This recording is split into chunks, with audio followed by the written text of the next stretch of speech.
ابا کا انتقال ہوا تو ہم ماموں کے گھر رہنے لگے، لیکن مامی نے ہم دونوں ماں بیٹی کا جینا حرام کر دیا۔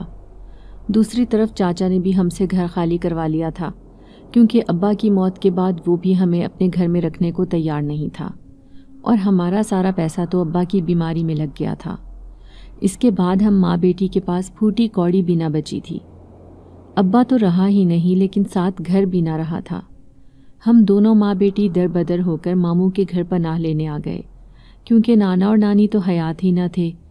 لیکن ابھی رہتے ہوئے 2 دن ہی ہوئے تھے کہ مامی نے چیخ چیخ کر پورا گھر سر پر اٹھا لیا، اور اماں کو تانے دیتے ہوئے کہنے لگیں کہ جوانی میں بھی مجھے ستائے رکھا اور اب بڑھاپے میں بھی مجھ سے مقابلہ کرنے یہاں آ کر بیٹھ گئی میرے سر پر۔ کسی لڑائی سے تنگ آ کر ماموں نے اسی گاؤں میں ہمارے لیے ایک دوسرے گھر کا بندوبست کر دیا۔ وہ ایک کچا سا گھر تھا جو رہنے کے بالکل بھی قابل نہ تھا۔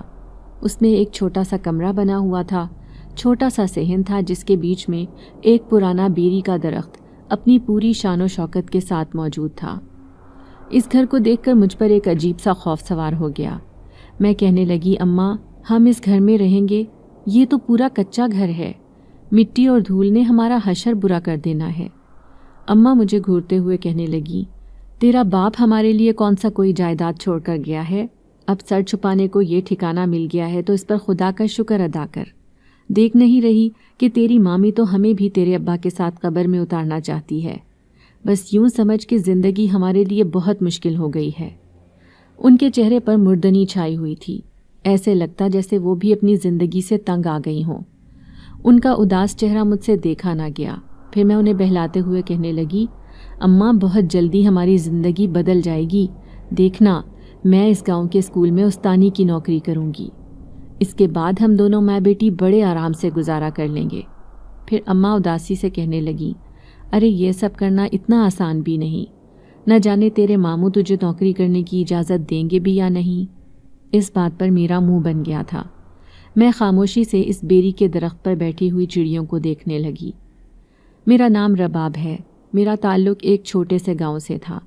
ہمارے گھر کے حالات بہت اچھے تھے، کیونکہ میں اپنے ماں باپ کی اکلوتی بیٹی تھی۔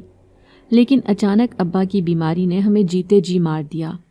ابا کی 5 ایکڑ پر مشتمل زمین تھی اور چھوٹا سا گھر بھی، جو دادا دادی نے انہیں حصے میں دیا تھا۔ لیکن ابا کو اچانک جگر کا کینسر ہو گیا۔ ہسپتالوں کے چکر اور مہنگے علاج نے ہمارا سب کچھ برباد کر دیا۔ میں میٹرک تک تعلیم حاصل کر چکی تھی۔ میٹرک کا آخری پیپر دے کر آئی جب پتہ چلا کہ ابا کو سخت بخار نے گھیر لیا ہے۔ پھر وہ دن تھا اور اس کے بعد پورے 3 مہینے تک ابا کا بخار کبھی کم ہی نہ ہوا۔ مختلف ٹیسٹ کروانے کے بعد پتہ چلا کہ ابا کو جگر کا کینسر ہے اور ان کی زندگی کی امید بہت کم بچی ہے۔ یہ بات سن کر تو ہم دونوں ماں بیٹی کے اوپر قیامت گزر گئی۔ پھر میں نے کوئی کسر نہ چھوڑی ابا کا علاج کروانے میں، اور جہاں تک ممکن ہو سکا بڑے سے بڑے ہسپتال میں داخل کروا کر یہ معلوم کرنے کی کوشش کی کہ کہیں سے تو کوئی امید ملے کہ ابا کا علاج ہو جائے گا۔ لیکن ڈاکٹروں نے مجھے ایسی کوئی امید نہ دلائی، اور پھر ٹھیک 4 مہینے بعد ہی ابا ہمیں چھوڑ کر ابدی نیند سو گئے۔ کیونکہ ابا کا علاج بہت مہنگا ہوا تھا، اس لیے لاکھوں کی رقم ان پر خرچ ہو گئی تھی۔ انہیں بچانے کی بھرپور کوشش کی گئی، لیکن پھر بھی ہم دونوں ماں بیٹی اس میں کامیاب نہ ہو سکے۔ حتیٰ کہ ابا کا یہ گھر بھی ہم گروی رکھ چکے تھے، اس لیے اب ہمارے پاس گھر بھی نہ رہا تھا۔ چاچا نے تو ابا کے فوت ہونے کے 1 مہینے بعد ہی ہمیں گھر سے نکال دیا اور کہنے لگے کہ تم دونوں ماں بیٹی اب میرے گھر پر قبضہ کرنا چاہتی ہو، اسی لیے میں تمہیں ہرگز نہ رکھوں گا۔ حالانکہ ہم دونوں ماں بیٹی کی ایسی نیت نہ تھی، لیکن اماں نے مزید باتیں سننا گوارا نہ کیا اور اپنا تھوڑا سا سامان اٹھا کر ہم ماموں کے پاس آ گئے۔ یہ اماں کا گاؤں تھا جہاں پر وہ پیدا ہوئی تھی، لیکن یہاں پر مامی نے پہلے ہی دن انہیں باتیں سنائی اور کہنے لگی کہ جب تمہارے سسرال والوں نے تمہیں اپنے گھر میں جگہ نہیں دی تو پھر ہم تمہیں کیسے رکھ سکتے ہیں۔ یوں ماموں نے ہمارے لیے ایک دوسرے چھوٹے سے گھر کا بندوبست کر دیا۔ یہ ایک کچا سا مکان تھا، اس میں سوائے ایک چیز کے اور کوئی بھی دوسری چیز میری دلچسپی کا باعث نہیں بنی تھی، اور وہ چیز تھی یہ بیری کا درخت، جو مجھے بہت اچھا لگتا تھا۔ اس کی چھاؤں میں بیٹھ کر میں عجیب سا سکون محسوس کرتی تھی۔ پھر ایک دن میں سو رہی تھی جب میں نے چھوٹے بچوں کے ہنسنے کی آواز سنی۔ میں حیران تھی کہ یہ آوازیں کہاں سے آ رہی ہیں۔ پہلے تو نیند سے جاگ کر ایسا لگا جیسے یہ میں نے کوئی خواب دیکھا ہو، لیکن پھر صحن سے آنے والی مسلسل بچوں کے بھاگنے دوڑنے کی آوازیں مجھے شدید خوفزدہ کر گئیں۔ خوف کے مارے مجھے باہر آنے کی ہمت بھی نہ ہوئی۔ اماں کو زور زور سے ہلا کر کہنے لگی، اماں دیکھے تو صحیح، مجھے باہر سے بچوں کی آوازیں آ رہی ہیں۔ اماں نیند میں بڑبڑاتے ہوئے کہنے لگیں، ارے سو جا چپ کر کے، کوئی خواب دیکھ لیا ہوگا۔ اس گھر میں بچے بھلا کہاں سے آئے؟ نہ تو میرے چھوٹے بچے ہیں اور نہ ہی تو ابھی شادی شدہ ہے۔ وہ غالباً گہری نیند میں تھی۔ میں بھی سر جھٹکتے ہوئے سونے کی کوشش کرنے لگی۔ بڑی مشکل سے مجھے نیند آئی۔ دوسرے ہی دن میں اماں سے کہنے لگی، ہو نہ ہو اس گھر میں ضرور کچھ گڑبڑ ہے، مجھے رات بھر بچوں کی آوازیں آتی رہیں۔ اماں کہنے لگی، اچھا اگر ایسی بات تھی تو مجھے بھی کچھ محسوس ہوتا، لیکن مجھے تو کوئی آواز نہ آئی۔ پھر میں نے سوچا اس بار مجھے ایسی آوازیں آئیں تو میں اماں کو اپنے ساتھ باہر صحن میں لے کر آؤں گی تاکہ پتہ چلے کہ یہ آوازیں کیسی ہیں۔ پھر 2 دن خیر خیریت سے گزر گئے۔ اب اماں گاؤں میں موجود وڈیرے کی حویلی پر کام کاج کرنے لگی تھی، کیونکہ گھر کا گزارا کرنا بہت مشکل تھا۔ ماموں بھی ایک غریب انسان تھے، آخر کب تک ہم دونوں ماں بیٹی کے خرچ اٹھاتے۔ اکثر گاؤں کی غریب عورتوں کو گاؤں کا امیر وڈیرا اپنی زمینوں میں کام کاج کرنے کے لیے بھیج دیتا تھا، کبھی کپاس چننے کے لیے تو کبھی گھاس وغیرہ کاٹنے کے لیے۔ زمینوں کی صفائی ہو یا پھر گندم کی صفائی یا پھر ان کے گھر کا کوئی کام، وہ سب گاؤں کی غریب عورتیں مل جل کر کر لیتی تھیں۔ بدلے میں وڈیرا ان کے ہاتھ پر چند پیسے رکھ دیتا، جن سے وہ غریب اور یتیم عورتیں اپنا گزارا کر لیتی تھیں۔ اماں نے مجھے سختی سے منع کیا تھا کہ تو نے گھر سے باہر نہیں نکلنا۔ اب اس کچے گھر کے ایک چھوٹے سے کمرے میں میں قیدی بن کر زندگی گزار رہی تھی۔ اکثر میرا دل گھبرانے لگ جاتا تو میں اس درخت کے نیچے آ کر لیٹ جاتی۔ کبھی کبھار میں سوئی ہوئی ہوتی تو ایسے لگتا جیسے میرے ساتھ کوئی شرارت کر رہا ہو۔ کبھی اپنا دوپٹہ کھینچنے کا احساس ہوتا تو کبھی ایسے لگتا جیسے کسی نے میرے پاؤں کو چھوا ہو۔ اکثر میں ہڑبڑا کر اٹھ جاتی تھی، لیکن پھر صحن میں کوئی بھی نہ ہوتا۔ میں اپنا اسے صرف وہم ہی سمجھ رہی تھی۔ اماں کو یہ بتا بتا کر میں انہیں پریشان نہیں کرنا چاہتی تھی۔ پھر ایک دن اتنا گھبرائی کہ میں ماموں کے گھر چلی گئی۔ ان کی 2 بیٹیاں تھیں جو مجھے منہ بھی نہ لگاتی تھیں، اور مامی تو مجھے دیکھ کر گھورتے ہوئے کہنے لگی، جوان جوان لڑکیاں ہمارے گاؤں میں ایسے نہیں گھومتی پھرتی ہیں، اس لیے آئندہ اکیلی آنے میں احتیاط کرنا۔ وہ صاف لفظوں میں مجھے اپنے گھر آنے سے روکنا چاہتی تھی۔ میں شرمندگی سے زمین میں گڑنے کو تھی۔ پھر تھوڑی دیر بیٹھ کر چپ چاپ اپنے گھر واپس چلی آئی۔ دوسرے دن اماں کی طبیعت خراب ہو گئی، شاید وڈیرے نے کچھ زیادہ ہی ان سے کام لے لیا تھا۔ مجھے بہت غصہ آیا۔ میں کہنے لگی، اماں آپ رہنے دیں، وڈیرے کی حویلی میں میں کام کر لیتی ہوں۔ تو اماں نے صاف انکار کر دیا اور کہنے لگی، نہیں نہیں، تو وہاں کیسے کام کرے گی؟ وہاں پر تو ساری بڑی عمر کی عورتیں کام کرتی ہیں، ایک بھی جوان لڑکی نہیں۔ میں نہیں چاہتی کہ کسی کی نظر تجھ پر پڑے۔ میری بیٹی بہت سونی ہے، اس لیے کسی کی نیت خراب ہو جائے گی تجھ پر۔ یہ تو اماں حقیقت کہہ رہی تھی، کیونکہ اس گاؤں میں میرے جیسی حسین لڑکی ایک بھی نہیں تھی، اور یہ خوبصورتی مجھے ابا کے خاندان سے ملی تھی، کیونکہ میری پھپھو زرینہ، جس نے کبھی بچپن میں ابا سے اپنے بیٹے کے لیے میرا ہاتھ مانگا تھا، میں بالکل اس کے جیسی ہی تھی۔ لیکن ابا کے مرنے کے بعد وہ کبھی بھی ہماری خیر خیریت معلوم کرنے بھی نہ آئی۔ اس کا مطلب تھا کہ وہ اب مزید یہ رشتہ جوڑنا نہیں چاہتی تھی۔ اماں نے پہلے بھی مجھے صاف لفظوں میں منع کر دیا تھا کہ میں اس کے بیٹے کے بارے میں کبھی اپنے دل میں کوئی خیال نہ لاؤں۔ میں یہ بات اچھی طرح سمجھ گئی تھی، کیونکہ جب باپ مر جاتا ہے تو رشتے بدلنے میں بھی وقت نہیں لگتا، اور ایسا ہی ہم دونوں ماں بیٹی کے ساتھ ہوا تھا۔ لیکن اماں کو ایسا بخار چڑھا جو اترنے کا نام نہیں لے رہا تھا۔ اب گھر میں فاقوں کی نوبت ہونے لگی۔ پھر اماں کو بخار میں چھوڑ کر میں وڈیرے کی حویلی جا پہنچی۔ میں نے سوچا کہ وڈیرے کی بیوی سے چند پیسے ادھار لے لوں گی، آخر اماں ان کے گھر کام بھی تو کرتی ہے، وہ ضرور مجھ پر مہربانی کرے گی اور چند پیسے میرے ہاتھ پر رکھ دے گی۔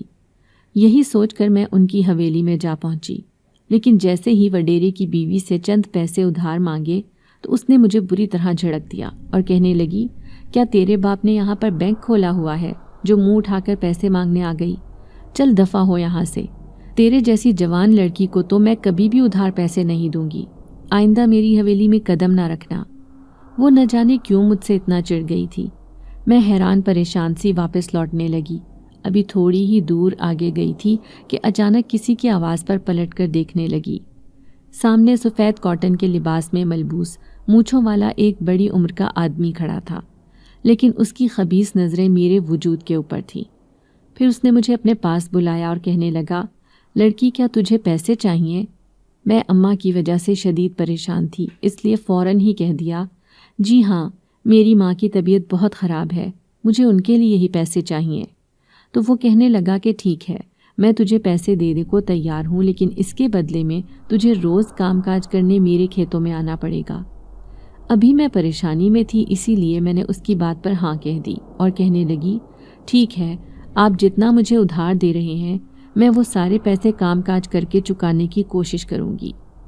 پیسے ہاتھ میں آنے کے بعد ایسے لگ رہا تھا جیسے مجھے زمانے بھر کی خوشیاں مل گئی ہوں۔ میں گاؤں کے ڈاکٹر کے پاس اماں کو لے کر جا سکتی تھی، اس لیے جیسے ہی اماں کو دوائی دلوا کر لائی تو دوائی کھاتے ہی ان کی طبیعت میں افاقہ محسوس ہونے لگا۔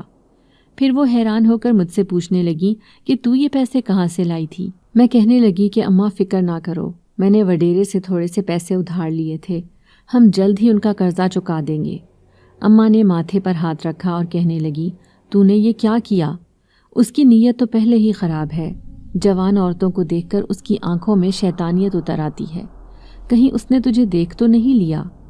اب اماں کی بات پر میں خاموش ہو گئی، جبھی تو اس کی شیطانی نظریں میرے وجود سے ہٹنے کا نام نہیں لے رہی تھی۔ اب میں چپ بیٹھی تھی۔ اماں کہنے لگی، اب کبھی بھی وڈیرے کی حویلی پر نہ جانا، میں خود ہی تیرا لیا ہوا سارا قرضہ اتار دوں گی۔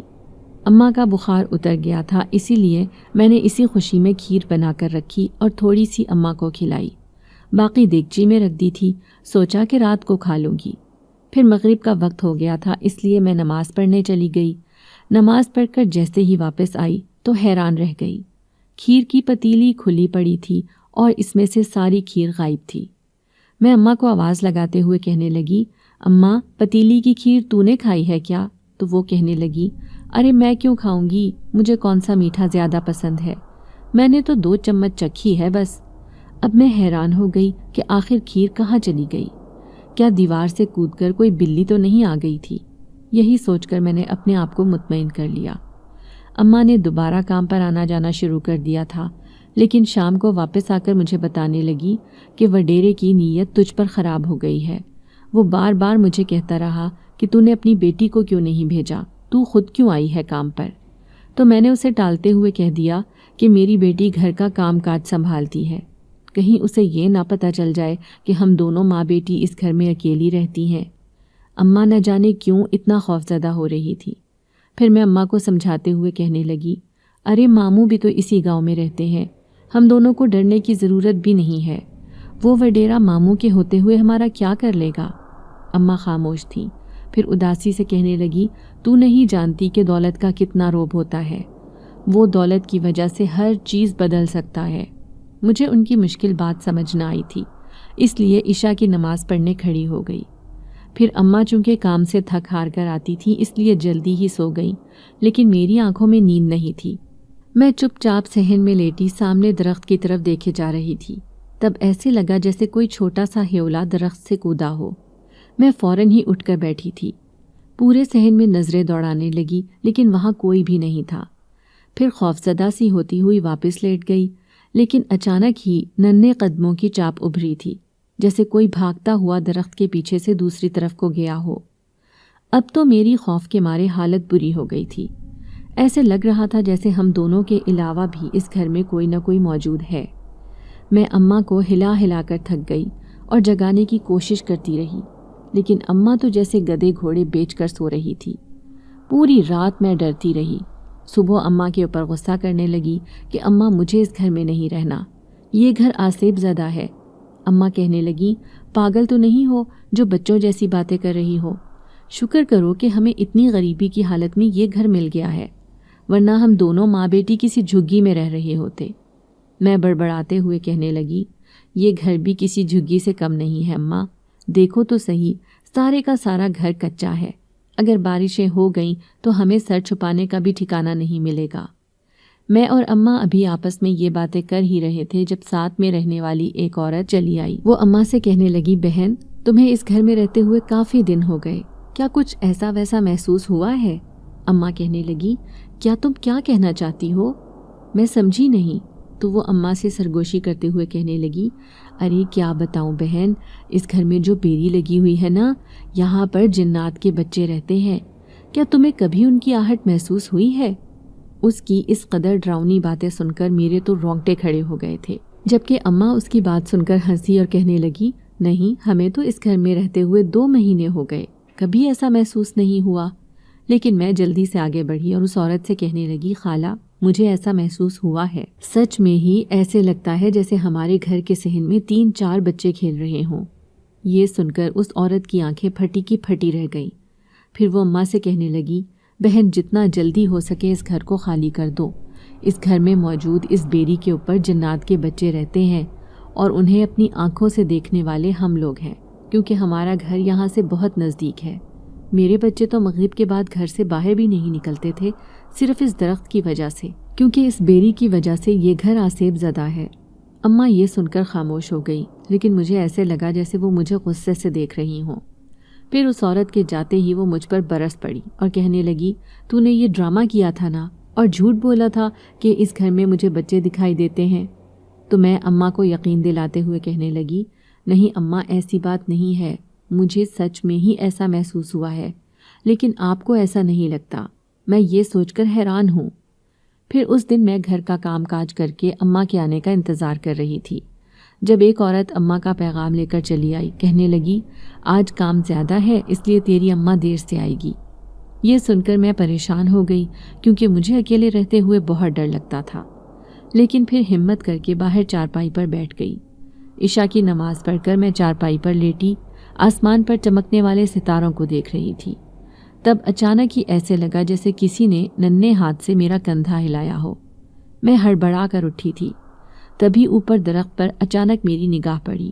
میں نے کسی کی ننھی ننھی سی ٹانگیں درخت سے لٹکتی ہوئی دیکھی، جیسے وہاں پر کوئی بچہ بیٹھا ہو۔ یہ دیکھ کر بے اختیار میرے منہ سے چیخ نکلی تھی۔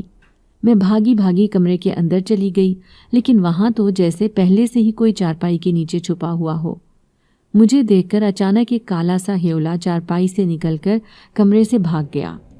اب تو میں بری طرح ڈر کر رونے لگی، اماں بھی نہ جانے کب آئیں گی، یہ سوچ کر میرے آنسو رکنے کا نام نہیں لے رہے تھے۔ ابھی گھٹنوں میں منہ چھپا کر رو ہی رہی تھی کہ اچانک کسی نے میرے کندھے کو زور زور سے ہلایا۔ میں نے دیکھا وہ ایک چھوٹا بچہ تھا، لیکن بہت خوبصورت، گورا چٹا، اس کی نیلی آنکھیں اندھیرے میں بھی خوب چمک رہی تھیں۔ کون ہو تم؟ میں دہشت زدہ سے لہجے میں اس سے کہنے لگی۔ وہ مجھے دیکھ کر مسکرایا، پھر کہنے لگا، میں اس درخت پر رہنے والا جنات کا بچہ ہوں، ہم اس گھر میں رہتے ہیں، کسی کو تنگ نہیں کرتے، پھر آپ کیوں رو رہی ہیں؟ اس کا اتنا خوبصورت لہجہ سن کر میں حیرت سے گنگ رہ گئی۔ بے یقینی سے اسے دیکھا تو وہ کہنے لگا، ہم کسی کو بھی تنگ نہیں کرتے، بس ہمارا شرارت کرنے کو دل کرتا ہے۔ ہمارے امی ابو ہمیں اس گھر میں چھوڑ کر چلے گئے تھے کیونکہ یہ گھر خالی پڑا تھا، جب وہ واپس آ جائیں گے تو ہم ان کے ساتھ چلے جائیں گے۔ وہ جیسے مجھے تفصیل بتا رہا تھا۔ پھر بمشکل میرے حلق سے آواز نکلی اور میں کہنے لگی، لیکن تم کتنے بہن بھائی ہو؟ میری بات سن کر وہ مسکرایا اور کہنے لگا، ہم 4 بہن بھائی ہیں، چاروں ہی اس درخت پر رہتے ہیں۔ آپ بہت اکیلی ہیں نا، اور ہم سے خوفزدہ بھی، اس لیے ڈرنے کی ضرورت نہیں، ہم آپ کی مدد کرنے آئے ہیں۔ اس اکیلے گھر میں ہم آپ کا جی بہلائیں گے، آج کے بعد ہم سے ڈرنا مت۔ یہ کہہ کر اچانک وہ میرے سامنے سے غائب ہو گیا۔ میں حیرت سے چاروں طرف آنکھیں پھاڑ پھاڑ کر دیکھنے لگی۔ کبھی ایسے لگتا جیسے میں نے کوئی عجیب سا خواب دیکھا ہے، تو کبھی اس پر حقیقت کا گمان ہوتا۔ تھوڑی ہی دیر بعد دروازے پر دستک ہوئی تو میں خوف سے اچھل پڑی، لیکن جیسے ہی دروازہ کھولا تو سامنے کھڑی اماں کو دیکھ کر جان میں جان آئی۔ وہ بیچاری بہت تھکی ہوئی لگ رہی تھی۔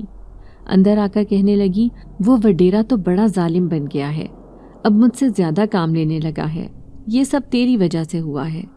میں جو اپنی ہی پریشانی میں مبتلا تھی، اماں کی بات سن کر حیران رہ گئی۔ تو وہ کہنے لگی، سچ کہہ رہی ہوں، اس وڈیرے کا تجھ پر دل آ گیا ہے، جب ہی مجھے بلا کر کہتا ہے کہ میں تیری بیٹی سے تیسری شادی کروں گا، اس لیے مجھے اپنی بیٹی کا رشتہ دے دے۔ میں نے اس کی بات سے صاف انکار کر دیا تو کہنے لگا، ورنہ میں پورے گاؤں میں اعلان کر دوں گا کہ تو نے مجھ سے سود پر بہت سارا پیسہ لے رکھا ہے اپنی بیٹی کو پالنے کے لیے۔ وڈیرے کے اس سفید جھوٹ پر میں حیران رہ گئی۔ حیرت سے اماں کو دیکھا تو وہ کہنے لگی، وہ بہت طاقتور انسان ہے اور بہت پیسوں والا بھی۔ پورے گاؤں کو اس نے اپنے پیسوں سے خرید رکھا ہے۔ سب لوگ اس کی بات پر یقین کر لیں گے۔ اب مجھے بہت فکر ہو رہی ہے۔ اس بات پر میں پریشان رہنے لگی۔ ایک دن پریشان سی بیٹھی اماں کا انتظار کر رہی تھی جب مجھے اس گھر میں ہلچل سی محسوس ہوئی۔ ایسے لگ رہا تھا جیسے 3-4 بچے بھاگتے پھر رہے ہوں۔ یہ دیکھ کر میں سناٹے میں رہ گئی جب میں نے اپنے سامنے کھڑے 3-4 خوبصورت بچوں کو دیکھا۔ وہ میرے ارد گرد آ کر ایسے کھڑے ہو گئے تھے جیسے ہماری پرانی دوستی ہو۔ پھر ایک بچہ کہنے لگا، آپ نے اس دن کتنے مزے کی کھیر بنائی تھی، کیا ہمیں وہ کھیر دوبارہ بنا کر دو گی؟ میرے دل میں خیال آیا کہ ان کے ماں باپ نہ جانے کس پریشانی میں اپنے جن ذات بچوں کو یہاں پر چھوڑ کر گئے ہیں، مجھے ان کی مدد کرنی چاہیے۔ یہی سوچ کر میں ان سے کہنے لگی، ٹھیک ہے، میں کل تمہارے لیے کھیر بناؤں گی، لیکن ابھی میں بہت پریشان ہوں، اس لیے مجھے تنگ نہ کرو۔ پھر وہ بڑا جن ذات بچہ کہنے لگا، میں جانتا ہوں کہ آپ کس وجہ سے پریشان ہیں۔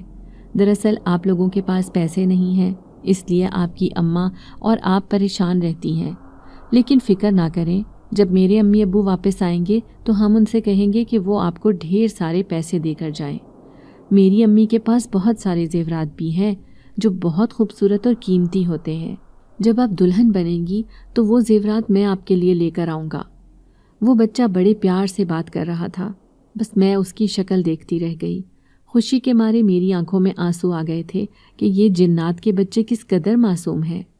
دوسرے دن میں نے ہمسایوں کے بچے سے دودھ منگوایا اور ان کے لیے کھیر بنا کر رکھ دی۔ اماں کہنے لگی، اتنی ساری کھیر کس کے لیے بنائی ہے؟ میں اماں کی بات سن کر تھوڑا گھبرا گئی اور کہنے لگی، اماں میرا دل چاہ رہا تھا کھیر کھانے کو۔ ہم نے تھوڑی سی کھیر کھائی اور پھر کھانا کھا کر سونے کے لیے لیٹ گئے، جبکہ میں پوری رات جاگتی رہی۔ رات کے 12 بجنے والے تھے۔ میں منتظر تھی کہ وہ بچے میرے سامنے خود کو کب ظاہر کرتے ہیں۔ اتنا تو مجھے یقین ہو گیا تھا کہ وہ مجھے کوئی نقصان نہیں پہنچائیں گے اور نہ ہی ڈرانا چاہتے ہیں، بلکہ ان کے ساتھ تو ان کے ماں باپ بھی نہیں ہیں۔ وہ نہ جانے کب آئیں گے، تب تک مجھے ان کی مدد کرنی چاہیے۔ یہی سوچ کر میں ان کا انتظار کر رہی تھی۔ پھر رات کے ٹھیک 12 بجے اچانک گھر میں ایک عجیب سی ہلچل محسوس ہوئی تھی۔ میں سمجھ گئی کہ وہ آ چکے ہیں، جب ہی دبے پاؤں میں کمرے سے نکل کر صحن میں آئی۔ میں نے دیکھا وہ چاروں کے چاروں درخت کے پیچھے چھپے بیٹھے تھے، شاید مجھ سے خوفزدہ تھے۔ تبھی میں نے پیار سے انہیں اپنے پاس بلایا اور کہنے لگی کہ آؤ میرے پاس، میں نے تمہارے لیے بہت اچھی چیز بنائی ہے جو تمہیں پسند ہے۔ کھیر دیکھ کر وہ بے تحاشا خوش ہوئے اور پھر چند منٹوں میں ہی ساری کھیر چھٹ کر گئے۔ میں انہیں یوں کھاتے ہوئے دیکھ کر خوش ہو رہی تھی۔ پھر سب سے بڑے والا جنزاد بچہ کہنے لگا، جب ہمارے ماں باپ آئیں گے تو ہم ان سے کہیں گے کہ وہ آپ کو ڈھیر ساری دولت دے کر جائیں، کیونکہ آپ نے ہماری مدد کی ہے اور ہمارا خیال بھی رکھا ہے۔ وہ بہت خوش ہو رہا تھا۔ انہیں خوش دیکھ کر میں بھی خوش ہو گئی۔ لیکن دوسرے دن جو طوفان آیا اس نے میری زندگی کو بدل کر رکھ دیا تھا۔ جب اماں کام سے واپس گھر لوٹی تو ماموں غصے سے دروازہ کھول کر اندر آیا اور چیختے ہوئے اماں سے کہنے لگا، تو نے وڈیرے سے میری بنا اجازت کے سود پر پیسہ کیوں اٹھایا؟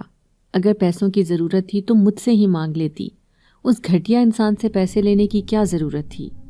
اماں کے ساتھ میں بھی حیران رہ گئی۔ اماں ماموں سے کہنے لگی کہ میں نے کوئی قرضہ نہیں لیا، تھوڑے سے پیسے میری بیٹی اس سے ادھار مانگ کر لائی تھی اور وہ میں نے چکا دیے ہیں اس کا کام کر کے۔ ماموں کہنے لگا، لیکن اس نے تو پنچایت میں الزام لگایا ہے کہ تو نے پورے 2 لاکھ روپے اس سے ادھار لیے ہیں۔ چلو کل پنچایت میں جا کر یہ بات کرنا۔ اس وڈیرے کے الزام پر میں حیران رہ گئی تھی۔ اماں ماموں کے جانے کے بعد بے تحاشا رونے لگی اور اس بات سے پریشان ہو گئی کہ کہیں بھری پنچایت میں وہ مجھ پر اتنا بڑا الزام نہ لگا دے۔ میں انہیں تسلی دیتے ہوئے کہنے لگی کہ یہ سب جھوٹ ہے، ہم نے اس سے پیسے لیے ہی نہیں تو پھر وہ کیوں یہ بات کرے گا؟ لیکن دوسرے دن پنچایت میں جو کچھ ہوا وہ ہم دونوں ماں بیٹی کے ہوش اڑانے کے لیے کافی تھا۔ وڈیرے نے سب کے سامنے اماں پر یہ الزام لگایا کہ اس نے اپنی بیٹی کو میرے پاس بھیجا تھا اس سے پیسے ادھار مانگنے کے لیے، اور اس نے مجھ سے پورے 2 لاکھ روپے ادھار سود پر لیے ہیں۔ یا تو میرے 2 لاکھ روپے واپس کرو یا پھر اس کی بیٹی کا نکاح مجھ سے کرو۔ اماں سمجھ گئیں کہ یہ اس نے سازش رچی ہے۔ در حقیقت اس کی شیطانی نظر مجھ پر تھی، وہ پہلے سے ہی مجھ پر اپنی نیت خراب کر چکا تھا۔ پھر اماں نے پنچایت کے آدمی سے کہا کہ میری بیٹی نے اس سے چند 1000 روپے ادھار لیے تھے، وہ میں نے اس کا قرضہ چکا دیا ہے، اب اس کا ایک بھی روپیہ میرے اوپر نہیں۔ لیکن اماں کی بات بھلا کس نے سننی تھی؟ وہ ایک غریب اور بیوہ عورت تھی، جبکہ وہ وڈیرا ایک عیاش اور امیر آدمی تھا۔ انہوں نے بھی وڈیرے کی حمایت میں اماں سے کہا کہ اپنی بیٹی کا نکاح اس سے کر دو ورنہ اس کے 2 لاکھ روپے چکاؤ۔ وہ غریب عورت بھلا 2 لاکھ روپے کہاں سے لاتی؟ اس لیے روتی ہوئی گھر آ گئی اور مجھے ساری بات بتائی۔ میں حیران تھی کہ ماموں نے ہماری حمایت میں ایک لفظ بھی نہ کہا تھا، بلکہ اماں سے کہنے لگے کہ جو وڈیرے نے کہا ہے اسے پورا کر دو، ویسے بھی آج نہیں تو کل تم نے اپنی بیٹی کی شادی کرنی ہے، کیا ہوا اگر وڈیرا بڑی عمر کا اور پہلے سے شادی شدہ ہے تو وڈیرے کی حویلی میں جا کر تمہاری بیٹی عیش کرے گی۔ ایسے لگ رہا تھا جیسے ماموں پہلے ہی وڈیرے سے پیسے لے چکے ہیں، تبھی تو اس کی حمایت کر رہے تھے۔ پھر اماں نے آدھی رات کو فیصلہ کیا کہ ہم یہ گاؤں چھوڑ کر کہیں اور چلے جاتے ہیں، میں ہرگز تمہاری شادی اس شیطان صفت آدمی سے نہیں کروں گی۔ میں بری طرح پریشان ہو گئی، پوری رات بیٹھ کر روتی رہی۔ میں منتظر تھی کہ شاید وہی جن ذات بچے میری مدد کرنے کو آئیں، کیونکہ انہوں نے مجھ سے وعدہ کیا تھا، لیکن ان کی موجودگی اس گھر میں ظاہر ہو ہی نہیں رہی تھی۔ ایسے لگ رہا تھا جیسے وہ یہاں سے چلے گئے ہیں۔ جلدی جلدی میں نے اور اماں نے سارے گھر کا سامان سمیٹا اور یہاں سے جانے کی تیاری کرنے لگے، کیونکہ اماں کا کہنا تھا کہ صرف ہمارے پاس آج کی رات ہے، ایسا نہ ہو کہ کل پنچایتی زبردستی تمہارا نکاح وڈیرے سے کر دے۔ پھر ہم دونوں ماں بیٹی نے ماموں کو بھی نہ بتایا اور یہ گاؤں چھوڑ دینے کا فیصلہ کیا۔ نہ جانے آنے والی منزل کون سی تھی، لیکن پھر بھی ہم نے ایک نئے سفر پر چلنا شروع کر دیا تھا۔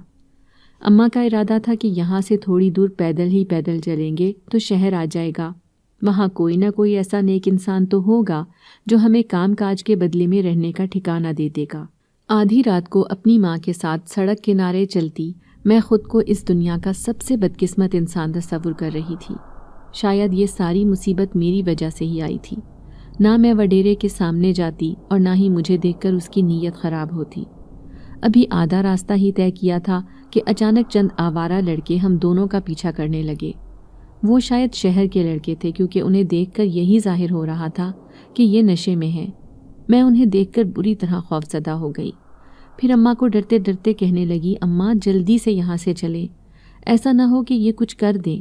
مجھے ان سے بہت خوف محسوس ہو رہا تھا۔ ہم تیز تیز قدموں سے چلنے لگے، لیکن انہوں نے بھی ہمارے پیچھے دوڑنا شروع کر دیا تھا۔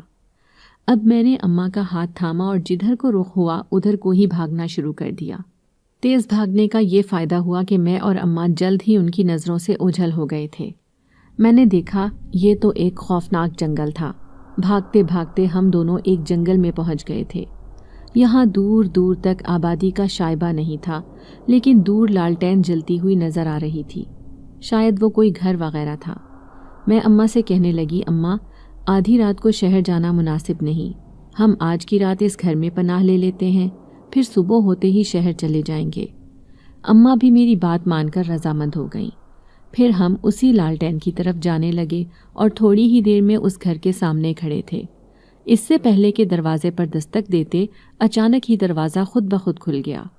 سامنے نظر آنے والی وہ عورت تھی جس نے سیاہ لباس پہن رکھا تھا۔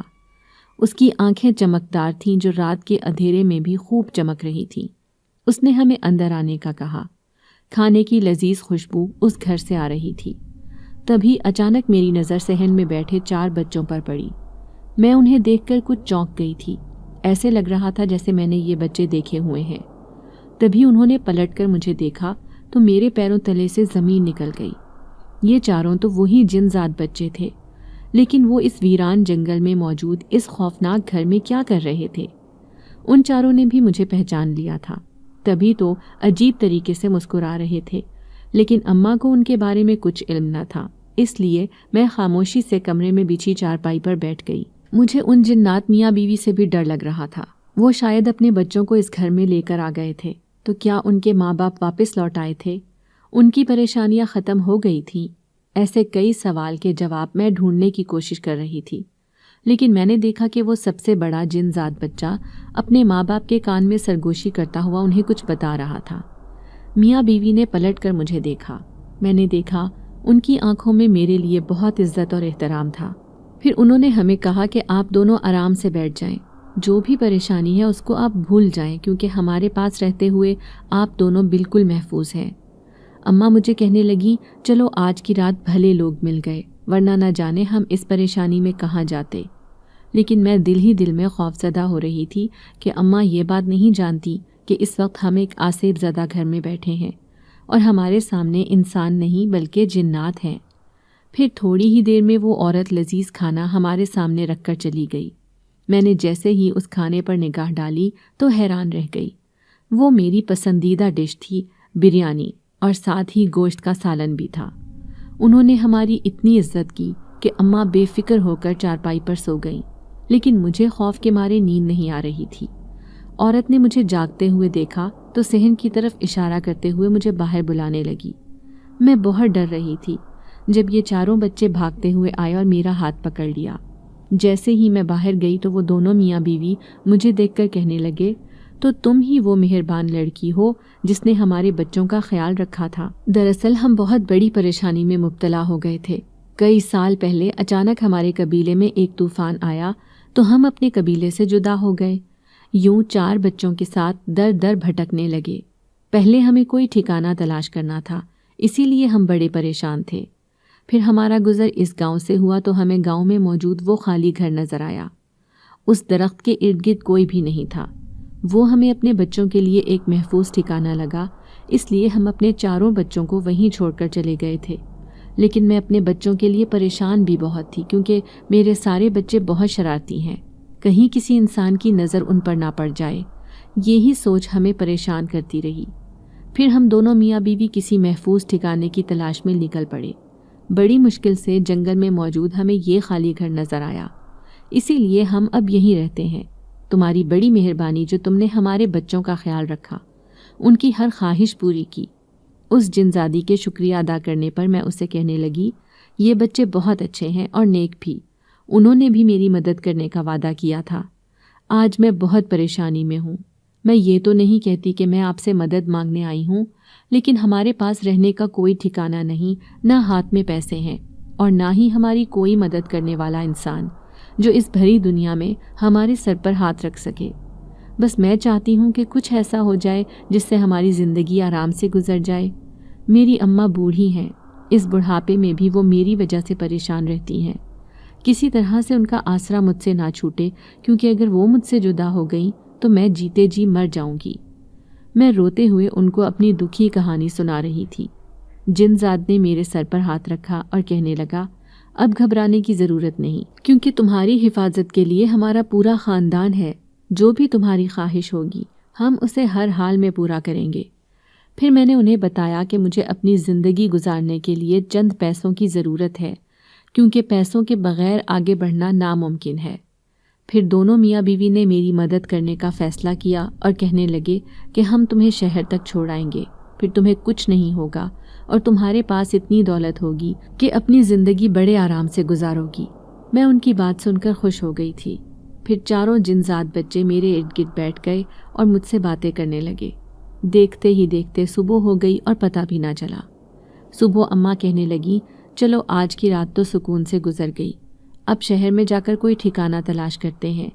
تو وہ جنزاد اماں سے کہنے لگا، بہن آپ کی بیٹی بہت اچھی ہے، اس لیے ہم نے سوچا ہے کہ شہر میں ہمارا ایک گھر موجود ہے، آپ دونوں ماں بیٹی وہیں جا کر رہیں۔ اماں یہ سن کر حیران ہو گئی، کہنے لگی، اگر شہر میں تمہارا گھر ہے تو اس جنگل میں کیوں پڑے ہوئے ہو؟ وہیں جا کر کیوں نہیں رہتے؟ بلکہ ایسا کرتے ہیں کہ ہم سارے ایک ہی گھر میں رہتے ہیں، اس طرح سے مجھے بھی آپ کا آسرا ہو جائے گا، ویسے بھی میری بیٹی اور میں اکیلے ہی تو ہیں۔ جنزادی نے مجھے آنکھوں ہی آنکھوں میں اشارہ کیا جیسے حامی بھرنے کا کہہ رہی ہو۔ میں نے بھی اماں کی بات مان لی تھی، لیکن میں اندر ہی اندر ڈر رہی تھی کہ کہیں اماں کو یہ بات پتہ نہ چل جائے کہ وہ جنزاد کا خاندان ہے۔ پھر وہ پورا خاندان ہمیں لے کر شہر میں آ گیا۔ میں نے دیکھا شہر کے ایک خوبصورت علاقے میں ایک گھر خالی پڑا تھا۔ پھر جنزاد نے اماں سے کہا کہ یہی ہمارا خالی گھر ہے، اب ہم اس میں ہی رہیں گے۔ ان کے چاروں بچے بھی یہاں آ کر بہت خوش تھے۔ پھر اس گھر میں اس جنات خاندان کے ساتھ میں اور اماں بڑے آرام سے رہنے لگے۔ اماں کو تو یہ بات پتہ ہی نہیں تھی کہ وہ کون ہے، لیکن میں یہ بات اچھی طرح جانتی تھی۔ کبھی آس پڑوس کی عورتیں کبھی کبھار اماں سے ملنے آ جاتیں تو وہ سب کے سب غائب ہو جاتے۔ ایسے میں اماں انہیں آوازیں دے دے کر تھک جاتی، لیکن وہ سامنے ہی نہ آتے تھے۔ اب میں پریشان رہنے لگی کہ آخر کب تک یہ بات چھپی رہے گی، کبھی نہ کبھی تو اماں کو پتہ ہی چل جائے گا۔ پھر وہ جنزاد اور جنزادی کہنے لگی، یوں انسانوں کی دنیا میں رہنا ہمارے لیے ناممکن ہے، اس لیے تم جلد ہی کوئی فیصلہ کرو کہ اپنی زندگی میں کیا کرنا چاہتی ہو تاکہ ہم تمہاری مدد کر سکیں۔ میں اداسی سے کہنے لگی، میری اتنی اوقات تو نہیں کہ میں کچھ کر سکوں، ہاں لیکن میری بچپن سے ہی خواہش تھی کہ میں پڑھ لکھ کر ایک استانی بنوں۔ میں اپنا ایک اسکول بنانا چاہتی تھی جہاں پر میں بچوں کو تعلیم دے سکوں، لیکن میرے پاس اتنے پیسے بھی نہیں ہیں۔ وہ جنزاد یہ سن کر مسکرایا اور کہنے لگا، لیکن میری بیوی کے پاس ڈھیر سارے زیورات ہیں، اگر تم انہیں بیچ کر پیسے حاصل کرنا چاہتی ہو تو تمہارے پاس دولت کی کوئی کمی نہیں ہوگی۔ یہ بات سن کر میں حیران رہ گئی۔ پھر اس جنزادی سے کہنے لگی، لیکن وہ آپ کی دولت ہے، پھر آپ اس سے محروم ہو جائیں گی۔ تو جنزادی کہنے لگی، میرے لیے میرے بچے سب سے بڑی دولت ہیں، کیونکہ تم نے میری دولت کا بہت اچھے سے خیال رکھا اور ان کی پرواہ کی، اس لیے مجھے تمہاری فکر ہے۔ تم میرے سارے زیورات لے لو، ویسے بھی عنقریب ہم اپنے قبیلے میں واپس جانے والے ہیں، وہاں سردار ہم سب کو ہر سال ہی ڈھیروں پیسے اور زیورات دے دیتا ہے، جس سے ہماری زندگی بڑے آرام سے گزرتی ہے۔ یہ سن کر میرا دل بری طرح دھڑکنے لگا۔ کیا سچ میں ہی وہ جنزادی مجھے اپنی ساری دولت دینے والی تھی؟ تھوڑی سی دیر بعد اس نے لال رنگ کی پوٹلی میرے ہاتھ میں تھمائی اور کہنے لگی، اس سے اپنی ہر خواہش پوری کرنے لا، اور اپنی اماں پر کبھی راز ظاہر نہ ہونے دینا کہ ہم ایک جنات خاندان سے ہیں، کیونکہ پھر وہ تمہیں ہم سے ملنے نہیں دیں گی۔ میں نے ان سے وعدہ کر لیا تھا کہ میں کبھی بھی کسی کو یہ راز نہیں بتاؤں گی۔ پھر وہ جنزاد کہنے لگا، ٹھیک ہے، ہم اپنے بچوں کے ساتھ اس گھر سے جا رہے ہیں، لیکن یہ گھر اب تمہارا ہے، اب یہاں پر کوئی بھی نہیں آئے گا، اور اگر تمہیں کوئی بھی پریشانی ہو تو بس ایک بار آنکھیں بند کر کے ہمیں یاد کر لینا، ہم فوراً تمہارے پاس پہنچ جائیں گے۔ پھر میں نے انہیں مسکرا کر دیکھا تو وہ مجھ سے دور چلے گئے۔ پیچھے ان کے بچے پلٹ پلٹ کر مجھے دیکھتے رہے۔ ان کے جانے پر میں اپنے دل کو اداس ہوتا ہوا محسوس کر رہی تھی۔ دوسرے دن پورا گھر خالی ہو چکا تھا۔ اماں کہنے لگی، ارے وہ سب کہاں چلے گئے، ہمیں اس خالی گھر میں چھوڑ کر؟ تو میں اداس لہجے میں کہنے لگی، اماں جہاں انہیں جانا تھا وہیں پر چلے گئے۔ اماں حیران تھیں تو میں انہیں سمجھاتے ہوئے کہنے لگی کہ اماں، ان کا یہاں پر دل نہیں لگ رہا تھا، کیونکہ انہیں وہیں جنگل میں رہنے کی عادت ہے، اس لیے انہوں نے یہ پورا گھر ہمارے حوالے کر دیا ہے، اور وہ عورت مجھے یہ اپنے زیورات دے کر گئی ہے تحفے میں۔ اماں حیران پریشان رہ گئی تھیں، کہنے لگی، اتنے قیمتی زیورات بھلا وہ ہمیں کیوں دے کر جائے گی؟ پھر میں نے ایسے ہی بات بناتے ہوئے کہا کہ اماں، دراصل میں ان کے بچوں سے بہت پیار کرتی ہوں، تو اسی لیے وہ ہماری مدد کرنے کی وجہ سے یہ زیورات دے کر گئی ہیں۔ کہہ رہی تھیں کہ مجھے ایک اسکول بنانے کی خواہش ہے، میں چاہتی ہوں کہ تم ایک بہت بڑا اسکول بناؤ جس میں میرے بچے بھی اچھی تعلیم حاصل کر سکیں۔ اب اماں، مجھے اس کی خواہش پوری کرنی ہے۔ پھر اگلے دن جا کر ہم دونوں ماں بیٹی نے وہ زیورات بیچے تو رقم لاکھوں میں تھی۔ یوں ایک دم سے ہی ہماری زندگی بدل گئی۔ پھر میں نے اسکول بنوانا شروع کر دیا۔ اب سارے محلے پڑوس کے لوگ بھی ہماری خوب عزت کرتے تھے، کیونکہ دولت آنے کے بعد سب کے اوپر ہمارا ایک رعب تھا، کسی کی جرت نہ تھی کہ ہماری طرف نظر اٹھا کر بھی دیکھ سکتا۔ پھر میں نے کام کاج کے لیے اور اماں کے لیے ایک نوکرانی لگوا دی، اور گھر کی حفاظت کے لیے ایک چوکیدار بھی رکھ لیا۔ دیکھتے ہی دیکھتے میرا اسکول مکمل ہو گیا۔ پھر میں نے وہ اسکول کھولا جس میں امیروں کے بچے اچھی خاصی فیس دیتے تھے، جبکہ غریب کے بچے بالکل مفت تعلیم حاصل کرتے تھے۔ پھر ایک دن میں اسکول گئی، کیونکہ وہاں کی پرنسپل تھی میں، تو چوکیدار مجھے آ کر کہنے لگا کہ میڈم، رات کے وقت اس اسکول سے عجیب و غریب آوازیں سنائی دیتی ہیں، جیسے بہت سے بچے اچھل کود کر رہے ہوں۔ میں اس کی بات سمجھ گئی تھی۔ پھر اسے سمجھاتے ہوئے کہنے لگی کہ کوئی بات نہیں، ہو سکتا ہے کہ رات کو کوئی کسی دوسری مخلوق کے بچے یہاں اسکول پڑھنے آتے ہوں، اس لیے آپ کو پریشان ہونے کی ضرورت نہیں ہے۔ وہ میری بات سمجھ گیا تھا، حیران نظروں سے مجھے دیکھتا رہا، لیکن میں نے اس کی حیرانی پر کوئی رد عمل ظاہر نہ کیا۔ اب اس پورے شہر میں میری ایک پہچان بن گئی تھی۔ پھر ایک دن میں اسکول سے گھر واپس آئی تو سامنے بیٹھے ماموں اور مامی کو دیکھ کر میں حیران رہ گئی۔ انہیں کیسے پتہ چلا کہ ہم یہاں پر رہ رہے ہیں؟ پھر ماموں نے میرے سامنے ہاتھ جوڑے اور کہنے لگے، بیٹا مجھے معاف کر دو، وقتی طور پر میں اس وڈیرے کی باتوں میں آ گیا تھا۔ تم دونوں ماں بیٹی کو میں لینے آیا ہوں، لیکن یہاں کی شان و شوکت دیکھ کر تو میں حیران ہوں۔ تمہارے حالات اتنے بدل گئے ہیں۔ آخر تمہارے حالات کیسے بدل گئے؟ مجھے خوف محسوس ہوا کہ کہیں ماموں وڈیرے کو جا کر یہ سب بتا نہ دے، کہیں پھر سے وہ ہم ماں بیٹی کے پیچھے نہ پڑ جائے۔ یہی سوچ کر میں ماموں سے کہنے لگی کہ اس دنیا میں بہت سے لوگ اچھے بھی ہوتے ہیں جو غریب اور بیوہ عورتوں کی مدد بھی کرتے ہیں، بس یوں سمجھ لیں کہ ہماری بھی کسی نے مدد کی ہے۔ ماموں میری بات سمجھ گئے تھے، پھر کہنے لگے، گاؤں میں ہمارے حالات بھی بہت خراب ہیں، میرے سارے بچے بھوکے مر رہے ہیں۔ پھر میں انہیں کہنے لگی کہ آپ اپنی پوری فیملی یہاں پر ہی لے آئیں تاکہ ہم مل جل کر ایک ہی گھر میں رہ سکیں۔ مامی بھی اپنے کیے پر شرمندہ تھیں، یا پھر شاید ہمارے اچھے حالات نے ان کے دل کو بدل دیا تھا۔ جو بھی تھا، میری زندگی اب مکمل طور پر بدل گئی تھی۔ ماضی کا کوئی بھی برا خیال میرے دل میں نہیں تھا۔